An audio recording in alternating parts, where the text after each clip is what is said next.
27 de marzo de 1997. Congonhas, Minas Gerais. Las calles de piedra estaban cubiertas por alfombras coloridas de aserrín y flores. El olor a incienso flotaba en el aire y las campanas resonaban durante la procesión de Semana Santa.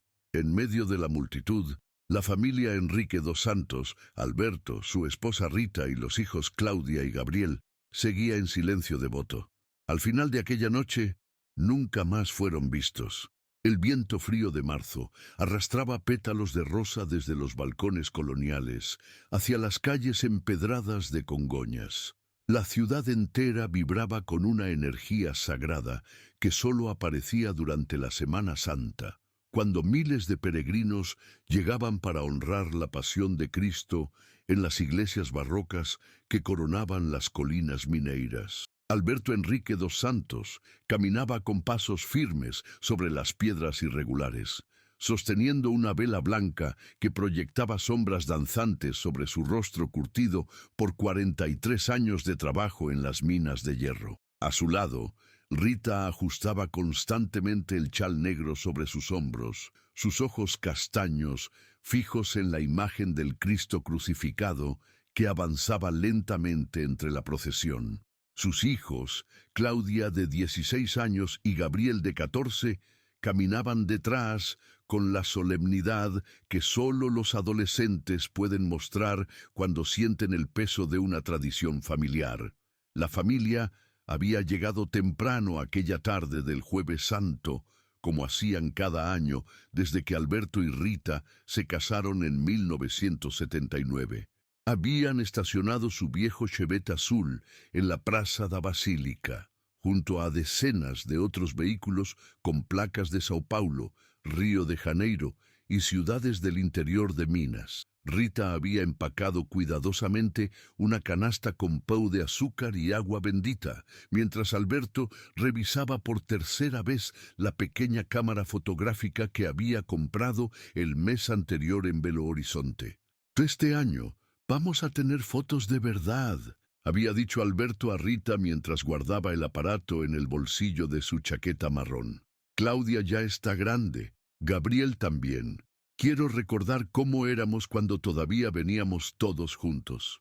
La procesión comenzó exactamente a las 7 de la noche, cuando las campanas de la Basílica do Senhor Bom Jesús de Matosinhos sonaron 12 veces seguidas. El eco reverberó entre las colinas, mezclándose con el murmullo de oraciones en portugués que brotaba de miles de gargantas. Antorchas iluminaban los rostros de los peregrinos, creando un mar de luces doradas que serpenteaba por las calles coloniales como una constelación terrestre.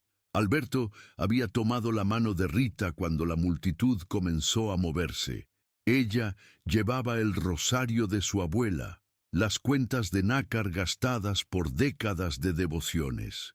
Claudia caminaba absorta, sus ojos siguiendo cada detalle de las imágenes sacras, las lágrimas pintadas en el rostro de la Virgen María, las heridas realistas en las manos de Cristo, los rostros de dolor esculpidos por maestros barrocos del siglo XVIII.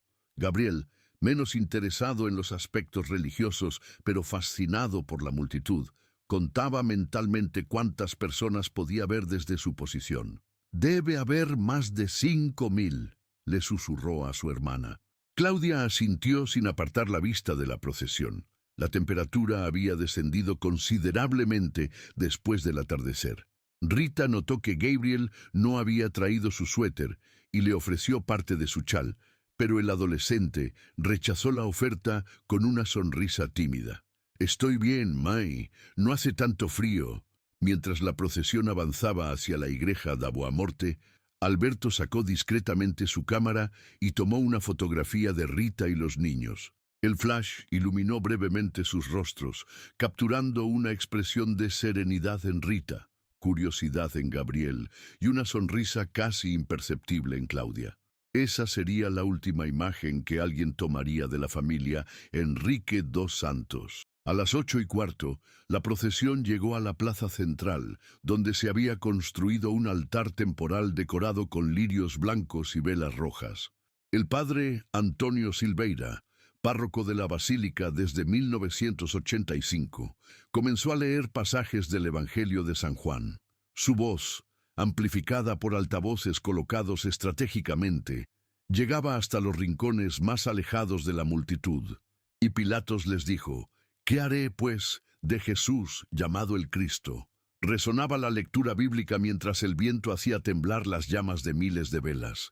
Rita cerró los ojos y murmuró una oración silenciosa, pidiendo por la salud de su familia y la prosperidad de la pequeña tienda de artesanías que administraba en su ciudad natal de Ouro Branco. Durante la bendición final, que se extendió hasta las 9:15, la familia se encontraba en la zona central de la plaza, aproximadamente a 50 metros del altar principal.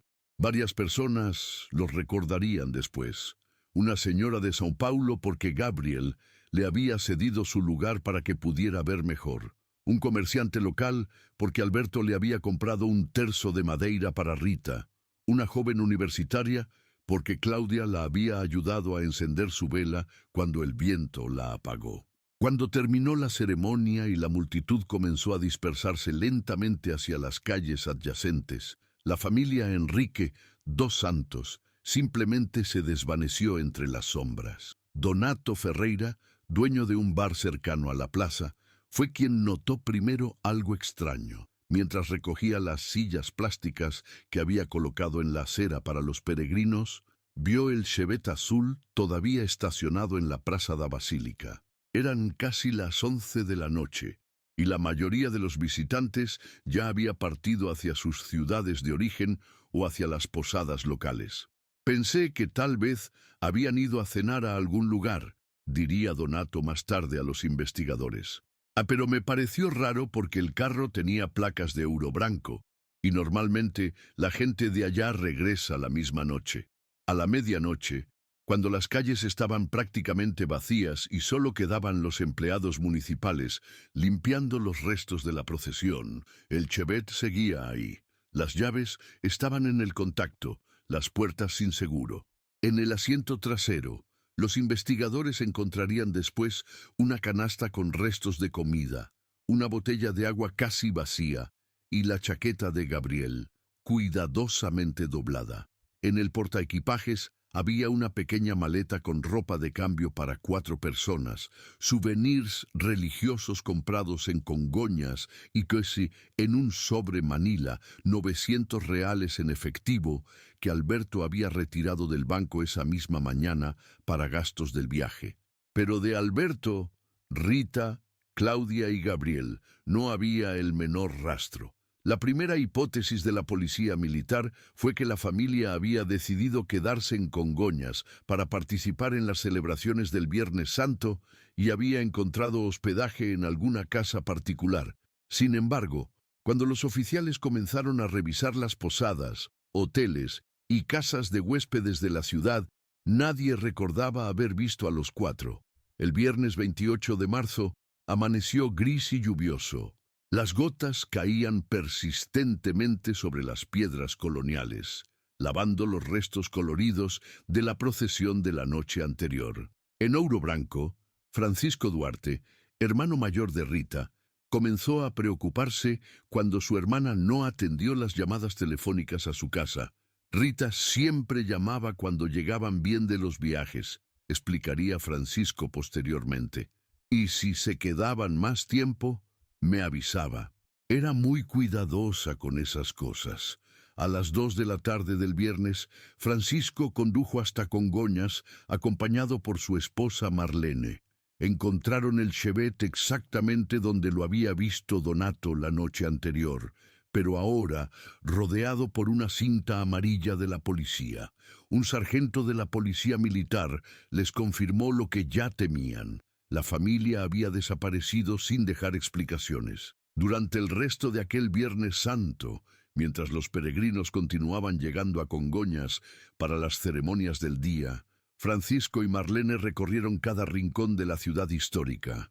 Visitaron la Basílica, las Capelas Dos Pasos, el Museu de Congonhas, las tiendas de artesanías religiosas, los restaurantes típicos, incluso el pequeño hospital municipal. Nadie había visto a la familia Enrique dos Santos desde la procesión de la noche anterior. ¿Cómo desaparece una familia entera en una ciudad de apenas 30.000 habitantes durante la noche más vigilada del año? Esta pregunta atormentaría a Francisco Duarte durante los próximos 20 años. Pero en aquellos primeros días de abril de 1997, aún conservaba la esperanza de que todo fuera un malentendido. Tal vez Alberto había tenido una emergencia médica y estaban en algún hospital de Belo Horizonte. Tal vez Rita había decidido visitar a una prima lejana sin avisar. Tal vez los adolescentes habían convencido a sus padres de hacer un paseo imprevisto.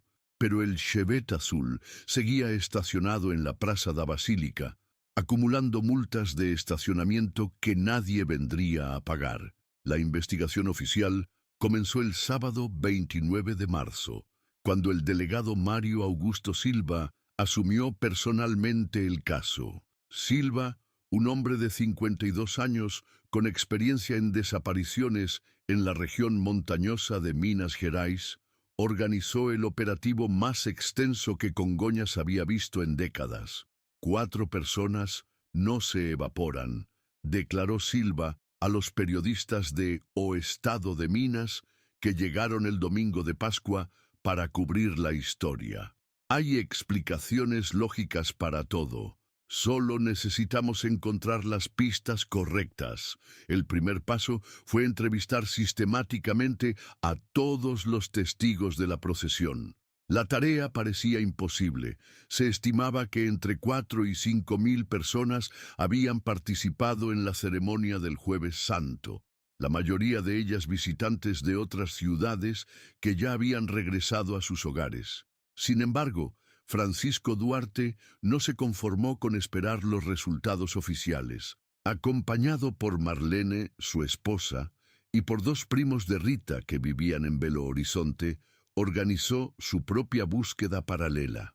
Imprimieron 500 carteles con las fotografías más recientes de la familia y los distribuyeron en postes, muros de iglesias y vitrinas de comercios desde Congonhas hasta Ouro Preto. Desaparecidos, Semana Santa 1997, decía el encabezado en letras rojas. Debajo, 4 fotografías. Alberto con su sonrisa tímida y los ojos cansados, de quien trabajaba dobles turnos en las minas. Rita con el cabello recogido y la expresión serena que caracterizaba todas sus fotos. Claudia en su uniforme escolar, con la mirada intensa de los 16 años. Gabriel haciendo una mueca divertida durante un cumpleaños familiar. Los carteles generaron docenas de llamadas durante las primeras semanas. Una señora de Sabará juraba haber visto a Rita comprando medicamentos en una farmacia el domingo de Pascua. Un camionero afirmaba haber llevado a 4 personas que coincidían con la descripción hasta la carretera BR-040 rumbo a Río de Janeiro. Un comerciante de Tiradentes insistía en que Alberto le había comprado cigarrillos el lunes por la mañana. Todas las pistas resultaron ser falsas alarmas o casos de identidad equivocada. La teoría más popular entre los habitantes de Congonhas era que la familia había sido víctima de un secuestro.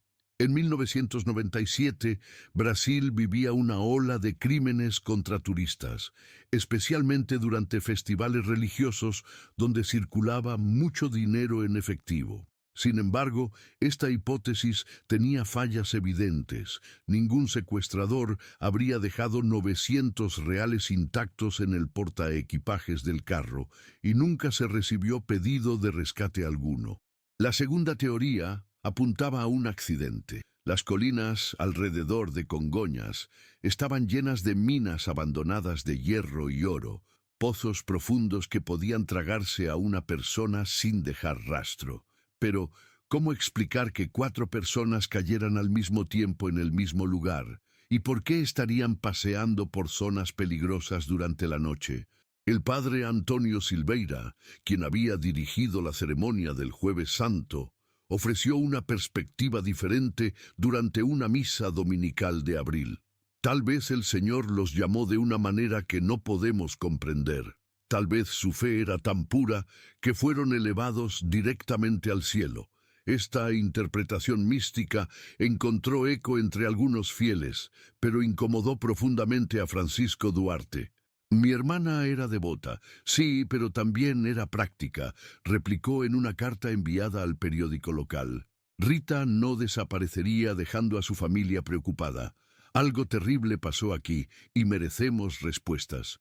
Durante todo el mes de mayo, Francisco mantuvo una rutina obsesiva.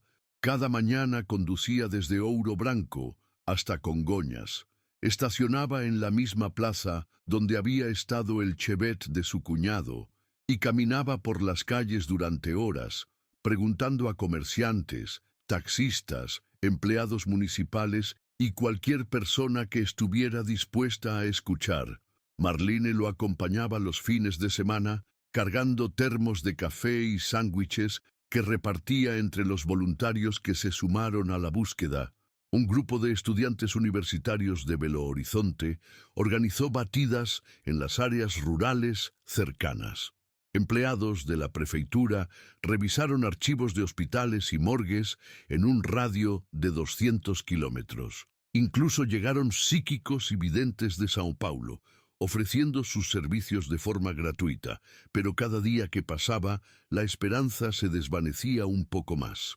En junio, cuando las temperaturas comenzaron a descender y las lluvias del invierno mineiro empezaron a caer sobre Congoñas, la cobertura periodística del caso se redujo a breves menciones en las páginas interiores de los diarios. La policía había agotado sus recursos sin resultados concretos. Los voluntarios regresaron gradualmente a sus rutinas normales. Francisco Duarte, sin embargo, se negaba a rendirse. Durante el segundo semestre de 1997, expandió sus búsquedas hasta Río de Janeiro y Sao Paulo, siguiendo rumores y testimonios vagos que llegaban esporádicamente. Gastó sus ahorros en viajes, hoteles y llamadas telefónicas de larga distancia. Marlene, preocupada por la obsesión de su esposo, intentó convencerlo de que buscara ayuda psicológica. Francisco, ya llevamos 8 meses. Le decía durante las noches de insomnio que se habían vuelto rutinarias. Los niños nos necesitan. Tus padres nos necesitan. Rita no querría verte así.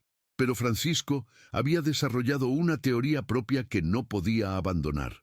Estaba convencido de que la familia había presenciado algo durante la procesión, algo que los había puesto en peligro. Había políticos importantes esa noche, argumentaba, empresarios de Belo Horizonte. Tal vez vieron algo que no debían ver. Esta hipótesis lo llevó a investigar conexiones entre las autoridades locales y posibles redes de corrupción o crimen organizado.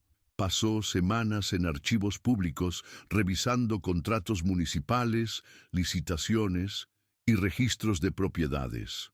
Entrevistó a empleados descontentos de la prefeitura, exfuncionarios que habían sido despedidos por denunciar irregularidades, y comerciantes que sospechaban de manejos turbios en los permisos para vendedores ambulantes durante las festividades religiosas. Sus investigaciones lo llevaron hasta personajes sombríos en los márgenes de la sociedad congoñense, prestamistas que operaban durante los festivales religiosos, contrabandistas que usaban las rutas turísticas para transportar mercancías ilegales, y políticos locales con vínculos cuestionables. Pero ninguna de estas pistas produjo evidencias concretas sobre el destino de la familia Enrique dos Santos. En marzo de 1998, exactamente un año después de la desaparición, Francisco organizó una misa conmemorativa en la Basílica do Senhor Bom Jesús de Matosinhos. Asistieron aproximadamente 200 personas, familiares, amigos de Ouro Branco, algunos habitantes de Congoñas que recordaban el caso, y periodistas locales que cubrían el aniversario. El padre Antonio Silveira, quien había resistido inicialmente la idea de la misa, no sabemos si están muertos, argumentaba, finalmente accedió a realizar una ceremonia de esperanza y oración por los desaparecidos. Durante su homilía, Silveira habló sobre la importancia de la fe en tiempos de incertidumbre y sobre cómo los misterios divinos a veces trascienden la comprensión humana. Pero sus palabras sonaron huecas para Francisco, quien había pasado 12 meses buscando respuestas terrenales a una desaparición que desafiaba toda lógica. Después de la misa, mientras los asistentes se dispersaban lentamente por la plaza, Francisco se quedó sentado en los escalones de la basílica, observando el lugar exacto donde había estado estacionado el Chevette de Alberto. Marlene se sentó a su lado en silencio, tomándole la mano. «Ya no sé qué más hacer», murmuró Francisco. Por primera vez en un año su voz sonaba derrotada. «Tal vez sea hora de descansar», respondió Marlene suavemente. «Tal vez Rita querría que vivieras tu vida». Esa noche, Francisco empacó todos los archivos, fotografías, mapas y notas que había acumulado durante su investigación obsesiva. Los guardó en 3 cajas de cartón que colocó en el ático de su casa en Ouro Branco. No era que hubiera perdido la esperanza completamente, sino que había llegado al límite de sus fuerzas físicas y emocionales. Los años siguientes trajeron cambios inevitables. Francisco regresó gradualmente a su trabajo como contador en una empresa de construcción. Marlene retomó sus clases de costura. Sus propios hijos, que habían crecido en la sombra de la búsqueda de sus primos desaparecidos, comenzaron sus estudios universitarios y sus propias familias. Congonhas también cambió. La ciudad creció, modernizó su infraestructura turística y recibió inversiones para mejorar la experiencia de los peregrinos que visitaban las iglesias barrocas. Nuevos hoteles fueron construidos, las calles coloniales fueron restauradas y la iluminación nocturna fue mejorada para las procesiones de Semana Santa. Pero cada año, durante la primera semana de abril, Francisco Duarte volvía discretamente a Congonhas. Se estacionaba en la Praça da Basílica, caminaba por las mismas calles que había recorrido obsesivamente en 1997 y se quedaba unos minutos observando la multitud de peregrinos que continuaba llegando para honrar la pasión de Cristo. «Nunca dejé de buscarlos completamente», admitiría años después. «Solo dejé de hablar de ello».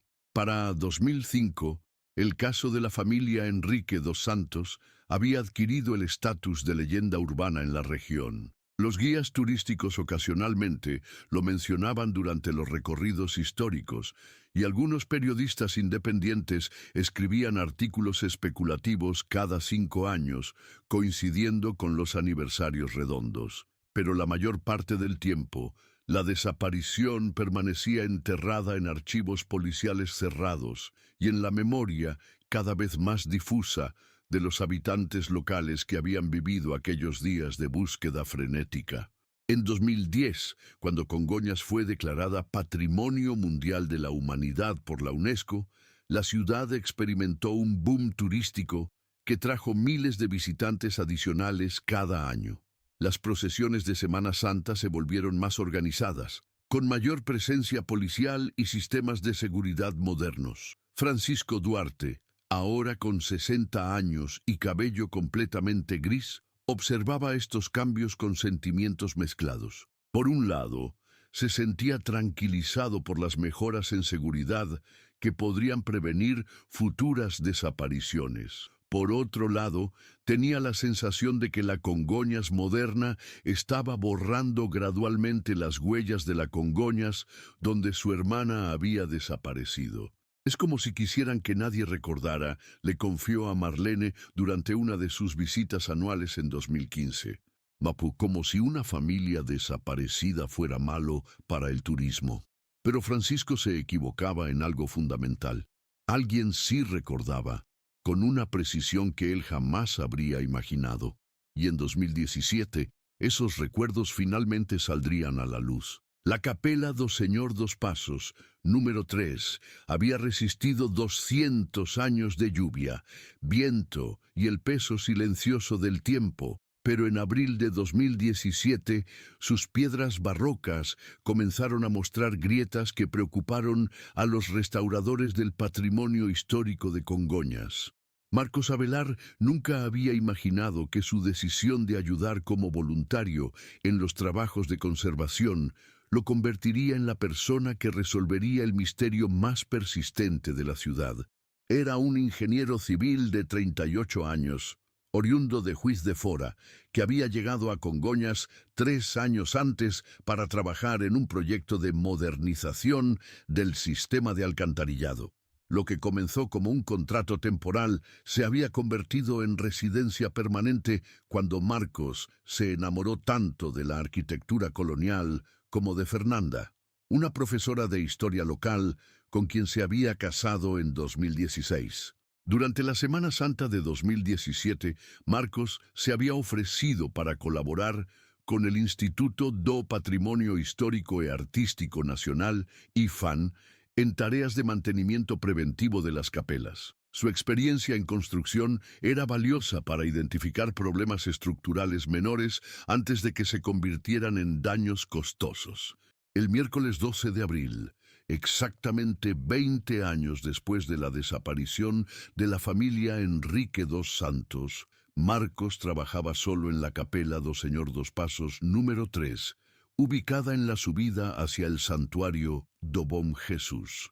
La pequeña construcción octagonal, con sus imágenes de cedro policromado representando la flagelación de Cristo, necesitaba reparaciones en las juntas de las piedras del altar principal. Era una mañana fría y nublada, típica del otoño mineiro. Marcos había comenzado su trabajo a las 7, aprovechando las horas de silencio antes de que llegaran los primeros grupos de turistas. La capela estaba cerrada al público durante los trabajos de mantenimiento, lo que le permitía concentrarse sin interrupciones en la delicada tarea de renovar el mortero entre las piedras del siglo XVIII. Mientras removía cuidadosamente el material deteriorado con una espátula pequeña, Marcos notó que una de las piedras del lado derecho del altar se movía ligeramente. No era inusual en construcciones tan antiguas, pero su ojo profesional le indicó que valía la pena investigar más a fondo para evitar problemas futuros. Fernanda va a reírse cuando le cuente que estoy haciendo arqueología accidental, pensó Marcos mientras retiraba suavemente la piedra suelta. Su esposa solía bromear sobre cómo los ingenieros siempre terminaban descubriendo cosas que los historiadores habían pasado por alto durante décadas. La piedra se desprendió más fácilmente de lo esperado, revelando un hueco irregular de aproximadamente 20 centímetros de profundidad. Marcos dirigió la luz de su linterna hacia el interior, esperando encontrar tal vez nidos de insectos o restos de mortero viejo. En lugar de eso, vio algo que le hizo contener la respiración. En el fondo del hueco, envuelto en lo que parecían restos de tela descolorida, había un objeto pequeño que reflejaba la luz de la linterna con un brillo dorado opaco. Marcos extendió cuidadosamente la mano y retiró el paquete, sintiendo inmediatamente el peso familiar del metal precioso. Cuando desenvolvió la tela con dedos temblorosos, descubrió un anillo de oro de aproximadamente 6 gramos, con una banda ancha y un diseño sencillo pero elegante. Lo que lo dejó completamente inmóvil fue lo que vio grabado en la superficie interna, 2 conjuntos de iniciales entrelazadas en letra cursiva, A, H, S, Hearts, R, H, S, y debajo, una fecha, 15/06/79, Alberto Enrique dos Santos, Rita Enrique dos Santos, la fecha de su boda. Marcos había escuchado la historia de la familia desaparecida muchas veces durante sus 3 años en Congoñas. Fernanda, como profesora de historia local, conocía todos los detalles del caso y ocasionalmente lo mencionaba en sus clases sobre las leyendas urbanas de la región, pero nunca había imaginado que encontraría evidencia física de una desaparición que había ocurrido cuando él todavía era estudiante secundario en Juiz de Fora. Durante varios minutos, Marcos permaneció arrodillado frente al altar abierto, sosteniendo el anillo en la palma de su mano y tratando de procesar la magnitud de su descubrimiento. ¿Cómo había llegado la alianza de boda de Alberto hasta el interior de una pared de capela construida en el siglo XVIII? ¿Quién la había colocado allí y por qué? Su primer instinto fue llamar inmediatamente a la policía, pero luego recordó que Fernanda conocía personalmente a Francisco Duarte, el hermano de Rita, que había liderado las búsquedas durante tantos años. Tal vez sería más apropiado contactarlo primero, antes de involucrar a las autoridades. Con manos temblorosas, Marcos tomó varias fotografías del anillo desde diferentes ángulos, documentando también el lugar exacto donde lo había encontrado. Luego envolvió cuidadosamente el objeto en un pañuelo limpio y lo guardó en el bolsillo interior de su chaqueta. El resto del día pasó en una neblina extraña. Marcos intentó concentrarse en su trabajo de restauración, pero sus pensamientos regresaban constantemente al anillo y a las implicaciones de su descubrimiento. Durante el almuerzo, casi le contó todo a su colega Paulo Enrique, que trabajaba en la conservación de las esculturas de Aleijadiño, pero decidió esperar hasta hablar con Fernanda. Esa tarde, cuando Fernanda regresó de la escuela donde daba clases, Marcos la estaba esperando en la cocina de su pequeña casa colonial en el centro histórico de Congonhas.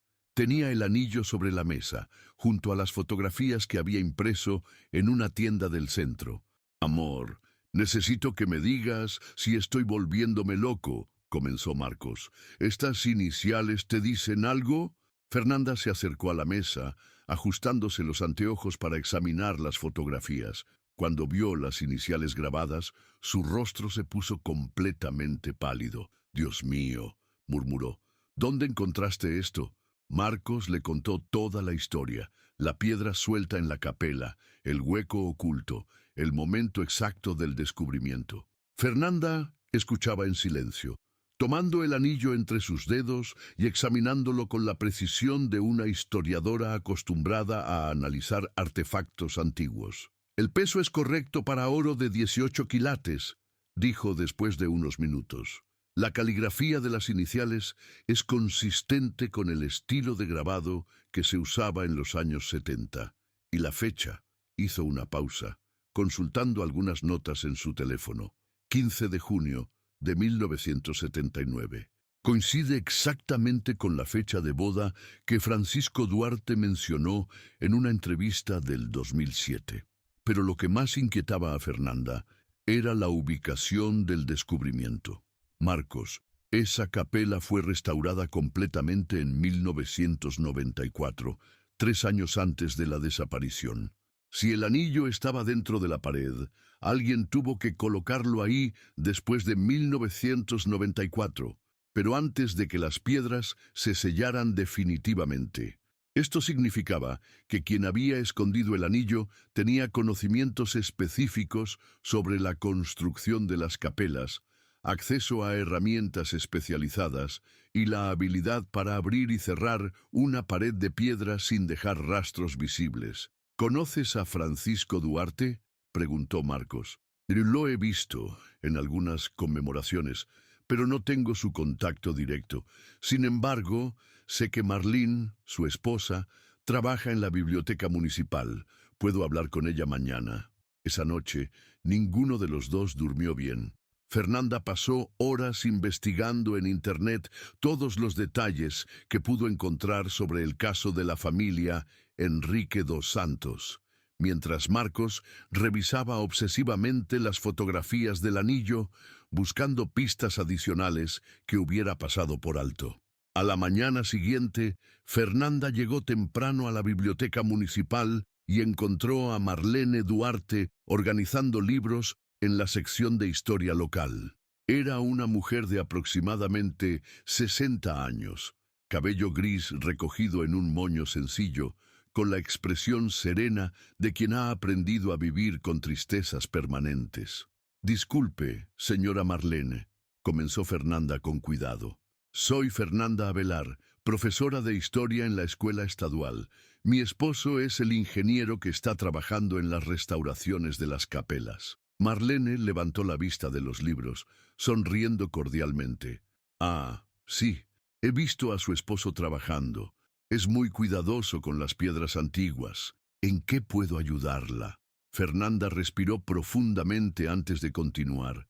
Es sobre la familia de su cuñada, Rita Enrique dos Santos. El cambio en la expresión de Marlene fue inmediato.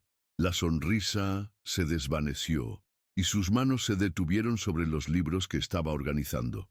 ¿Qué pasa con Rita?, preguntó con voz apenas audible. Mi esposo encontró algo ayer, algo que creo que pertenecía a su familia. Fernanda le mostró cuidadosamente las fotografías del anillo. Marlene las examinó durante largos minutos y luego se sentó pesadamente en una silla cercana. Es la alianza de Alberto, dijo finalmente. Rita me mostró las iniciales grabadas cuando se casaron. Decía que había sido idea de Alberto hacer el grabado con las dos iniciales juntas, como símbolo de que serían una sola persona. Las lágrimas comenzaron a rodar por las mejillas de Marlene. ¿Dónde la encontraron? Cuando Fernanda le explicó sobre la capela y las circunstancias del descubrimiento, Marlene quedó en silencio durante varios minutos, procesando la información. Tengo que llamar a Francisco, dijo finalmente. Esto va a destrozarlo. O tal vez le dé esperanzas. No sé cuál sería peor. Esa misma tarde, Francisco Duarte llegó a Congoñas acompañado por dos de sus hijos adultos. Marcos los estaba esperando en la capela do Señor dos Pasos número 3, junto con el responsable del IFAN y un oficial de la Policía Civil que había sido notificado sobre el hallazgo. Francisco, ahora un hombre de 67 años, con el rostro marcado por décadas de preocupación, examinó el anillo con la misma intensidad con que había estudiado cada pista durante aquellos primeros meses de 1997. Sus manos temblaban ligeramente cuando tocó las iniciales grabadas. Es suyo, confirmó con voz ronca. Alberto lo usaba siempre. Rita me contó que solo se lo quitaba para trabajar en las minas, por seguridad. El oficial de policía, delegado Carvalho, documentó oficialmente el hallazgo y ordenó que tanto el anillo como el lugar del descubrimiento fueran preservados como evidencia. También decidió reabrir formalmente el caso de desaparición, que había permanecido archivado desde 2002. Después de 20 años, finalmente tenemos evidencia física, declaró Carvalho a los periodistas que llegaron esa misma tarde para cubrir la noticia. Esto cambia completamente la naturaleza de nuestra investigación. Pero Francisco Duarte tenía sus propias teorías sobre lo que significaba el descubrimiento.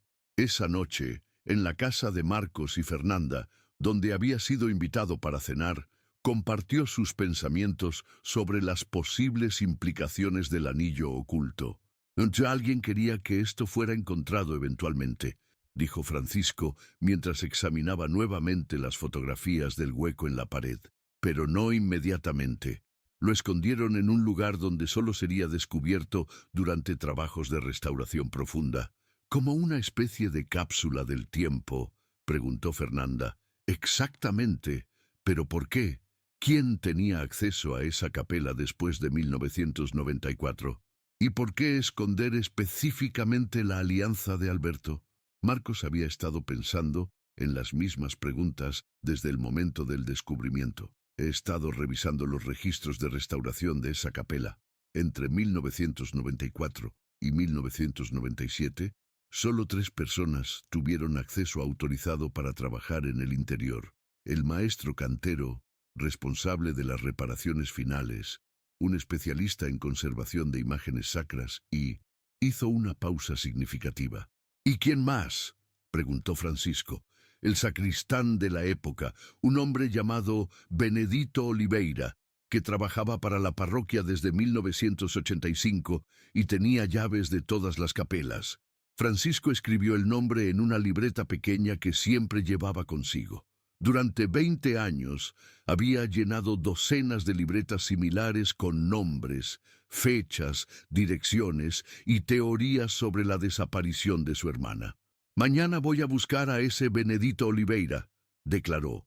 «Si está vivo, tiene algunas preguntas que responder». Lo que Francisco no sabía era que Benedito Oliveira había estado esperando durante 2 décadas exactamente esa conversación.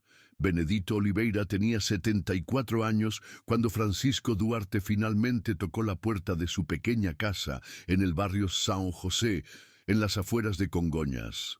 Era un viernes lluvioso de abril de 2017 y el ex sacristán estaba regando las orquídeas que cultivaba en su patio trasero cuando escuchó el sonido del portón.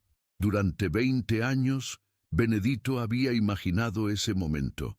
Había ensayado mentalmente las palabras que usaría, las explicaciones que daría, la forma en que revelaría la verdad que había guardado como un peso en su conciencia durante 2 décadas completas. Pero cuando vio a Francisco caminando por el sendero de piedras, acompañado por el delegado Carvalho y por Marcos Avelar, supo que había llegado el momento de liberar finalmente el secreto que había estado carcomiendo su alma. «¿Señor Benedito Oliveira?», preguntó Francisco, aunque ya conocía la respuesta. El anciano frente a él era exactamente como lo habían descrito los registros parroquiales: bajo, delgado, con ojos azules descoloridos y manos nudosas marcadas por décadas de trabajo manual. «Sí, soy yo», respondió Benedito con voz tranquila. «Y sé por qué están aquí».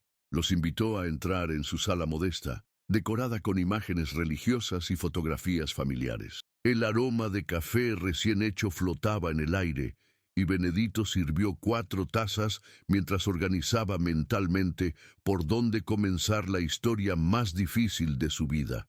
«Encontraron el anillo», dijo, no como pregunta, sino como afirmación. Francisco asintió, sin apartar los ojos del rostro del anciano. «¿Usted lo puso ahí?» «Sí», respondió Benedito simplemente, «pero no por las razones que probablemente están pensando». El delegado Carvalho activó su grabadora digital y advirtió a Benedito sobre sus derechos, pero el anciano hizo un gesto de que comprendía y que estaba dispuesto a hablar libremente. «Todo comenzó con una deuda», empezó Benedito, acomodándose en su silla favorita.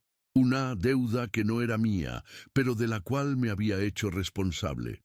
Durante la primera mitad de los años 90, Benedito explicó, su hijo menor, Wagner Oliveira, había desarrollado una adicción severa al juego que lo había llevado a contraer deudas peligrosas con prestamistas de Belo Horizonte. Wagner trabajaba como mecánico y ganaba lo suficiente para una vida modesta, pero las máquinas tragamonedas y las apuestas deportivas lo habían arrastrado a un mundo de créditos imposibles de pagar. En 1996 me dijeron que si Wagner no pagaba 200.000 reales en 6 meses, algo malo le iba a pasar, continuó Benedito con voz cada vez más ronca. Yo tenía algunos ahorros, pero no lo suficiente. Entonces pensé que tal vez podría usar mi posición en la parroquia para conseguir el dinero. Lo que Benedito no dijo inmediatamente, pero que se haría evidente en los minutos siguientes, era que había comenzado a robar discretamente de las colectas especiales de Semana Santa. Pequeñas cantidades al principio, justificándose con la idea de que eventualmente devolvería todo cuando la situación de Wagner se resolviera. Pero los prestamistas habían aumentado los intereses y las cantidades necesarias crecían más rápido que su capacidad de robar sin ser detectado. La noche del 27 de marzo de 1997, continuó Benedito después de una pausa larga, yo estaba en la capela do Señor dos Passos número 3, contando las donaciones que habían dejado los peregrinos durante la procesión. Había más dinero del que esperaba, suficiente para hacer un pago significativo de la deuda de Wagner. Era aproximadamente las 10:30 de la noche, cuando Benedito escuchó voces que se acercaban a la capela. A través de la pequeña ventana, vio a 4 personas caminando por el sendero empedrado, un hombre, una mujer y 2 adolescentes. Reconocí inmediatamente a Alberto Enrique dos Santos, dijo Benedito. Había comprado terzos en la tienda parroquial varias veces durante los últimos años. Siempre era muy cordial, preguntaba por mis hijos, recordaba conversaciones anteriores. La familia se había acercado a la capela porque Gabriel, el hijo menor, había mencionado durante la procesión que quería tomar una fotografía nocturna de las imágenes sacras iluminadas por velas. Rita había accedido, con la condición de que fuera rápido porque ya era tarde y tenían que regresar a Ouro Branco. Cuando me vieron dentro de la capela con las cajas de dinero abiertas sobre el altar, Alberto inicialmente pensó que era parte de mi trabajo normal, continuó Benedito, pero luego notó que yo estaba separando billetes en diferentes montones, guardando algunos en mi bolsa personal. La confrontación había sido educada, pero directa. Alberto, con la honestidad que caracterizaba su personalidad, le había preguntado a Benedito si todo estaba bien, si necesitaba ayuda con algo. La pregunta, formulada con genuina preocupación, había destrozado las defensas emocionales que Benedito había construido durante meses para justificar sus acciones. Le conté todo, admitió Benedito, secándose las lágrimas que habían comenzado a rodar por sus mejillas. Sobre Wagner, sobre las deudas, sobre lo que había estado haciendo con el dinero de la iglesia. Rita me tomó de las manos y me dijo que entendía, que también tenía hijos y sabía lo que una madre o un padre serían capaces de hacer por ellos. Pero Claudia, la hija de 16 años, había reaccionado de manera diferente. Con la rectitud moral que a veces caracteriza a los adolescentes, había declarado que robar dinero de la iglesia era un pecado grave que no podía justificarse con ninguna circunstancia. Alberto intentó calmarla, explicarle que las situaciones complicadas a veces requieren decisiones difíciles, continuó Benedito.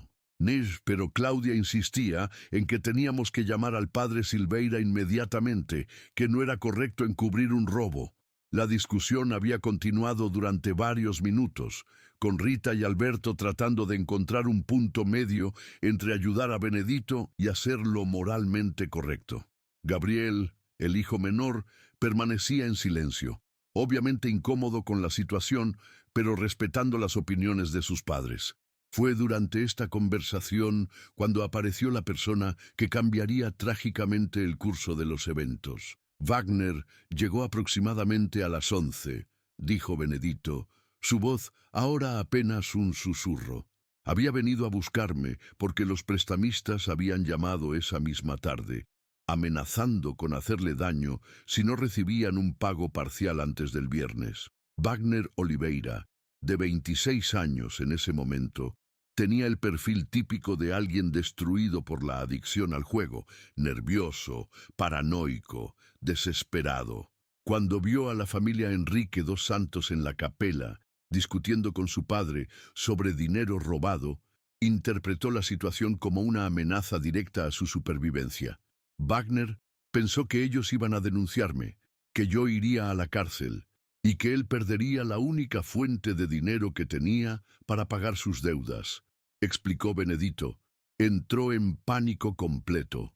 Lo que siguió fue una escalada de violencia que ninguno de los presentes había anticipado. Wagner sacó un revólver calibre .38 que había comprado ilegalmente semanas antes, con la idea de que podría necesitar protegerse de los cobradores violentos. Alberto intentó calmarlo, le dijo que nadie iba a denunciar nada, que podíamos encontrar una solución para todos. Continuó Benedito, ahora llorando abiertamente. Pero Wagner no estaba pensando con claridad. Las drogas, el estrés, las amenazas. Había perdido completamente el control. El primer disparo fue, según Benedito, accidental. Wagner estaba gesticulando con el arma cuando se disparó, alcanzando a Alberto en el pecho. El hombre se desplomó inmediatamente, mientras Rita gritaba y los adolescentes se refugiaban detrás del altar. Después de eso, Wagner entró en una especie de trance, describió Benedito. Dijo que ya no había vuelta atrás, que todos habían visto su cara, que iban a identificarlo. Y entonces, Benedito no pudo terminar la frase inmediatamente. Se levantó de su silla, caminó hasta la ventana y permaneció en silencio durante varios minutos mientras los otros esperaban pacientemente. Entonces, los mató a todos, dijo finalmente. Rita, Claudia, Gabriel, uno por uno, mientras yo gritaba que parara, que había otra manera de resolver esto. La masacre había durado menos de 5 minutos. Cuando terminó, Wagner y Benedito se encontraron en la capela con 4 cadáveres y la realización de que sus vidas, tal como las conocían, habían terminado para siempre. Wagner me dijo que si yo lo denunciaba, él diría que yo era el autor intelectual, que había planeado todo para robar el dinero sin testigos, continuó Benedito. También me amenazó con matar a mis otros hijos si yo hablaba. Durante las siguientes horas, entre la medianoche del 27 de marzo y las 6 de la mañana del 28, padre e hijo habían trasladado los cuerpos fuera de Congoñas, utilizando la camioneta de Wagner y aprovechando que conocían todas las rutas rurales de la región por el trabajo de Benedito en las capelas dispersas. Los enterramos en un lugar que solo nosotros conocíamos, dijo Benedito. Una mina de hierro abandonada, a unos 40 kilómetros de aquí, donde Wagner y yo solíamos pescar cuando era niño. El lugar exacto, según Benedito, era una mina abandonada cerca del distrito de Lobo Leite, en una propiedad privada que había sido cerrada en los años 80 y que estaba completamente cubierta por vegetación densa. Cavamos durante horas, continuó. Wagner decía que teníamos que hacer un trabajo perfecto, que si los cuerpos eran encontrados alguna vez, todo se vendría abajo. Después del entierro, habían regresado a Congoñas y habían limpiado meticulosamente la capela. Wagner había llevado el chevette de Alberto hasta la Praça da Basílica y lo había estacionado exactamente donde la familia lo había dejado, con las llaves en el contacto para simular que habían desaparecido voluntariamente después de la procesión. Pero yo no podía dejar que desaparecieran completamente, explicó Benedito. Alberto había sido bueno conmigo, había querido ayudarme incluso después de descubrir que yo estaba robando. No merecía ser olvidado como si nunca hubiera existido. Por eso, antes de limpiar completamente la chapel, Benedito había tomado la alianza de boda de Alberto y había decidido ocultarla en un lugar donde eventualmente sería encontrada, pero no inmediatamente. Abrí la pared detrás del altar, puse el anillo envuelto en un pedazo de tela y sellé todo de nuevo, dijo.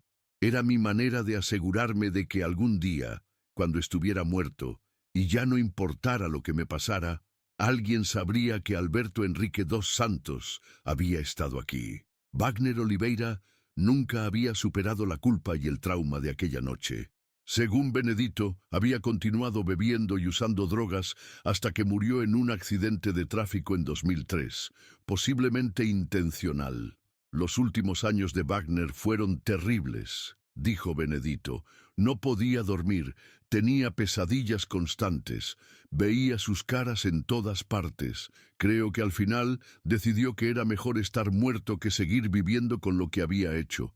El delegado Carvalho había estado tomando notas detalladas durante toda la confesión. Cuando Benedito terminó de hablar, había silencio completo en la pequeña sala, excepto por el sonido de la lluvia que continuaba cayendo sobre el techo de tejas. Señor Oliveira, dijo finalmente Carvalho, ¿está dispuesto a mostrarnos la ubicación exacta donde enterraron los cuerpos? Benedito asintió. He estado esperando esta pregunta durante 20 años. 2 días después, el domingo 16 de abril de 2017, una excavadora del Cuerpo de Bomberos comenzó a cavar en las coordenadas indicadas por Benedito Oliveira.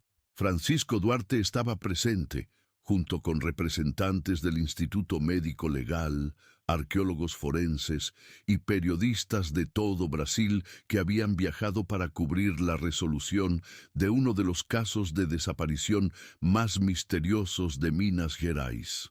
Los primeros restos fueron encontrados a las 2 de la tarde, a 3 metros de profundidad. El estado de preservación era mejor del que los expertos habían anticipado, debido a las características del suelo arcilloso de la región.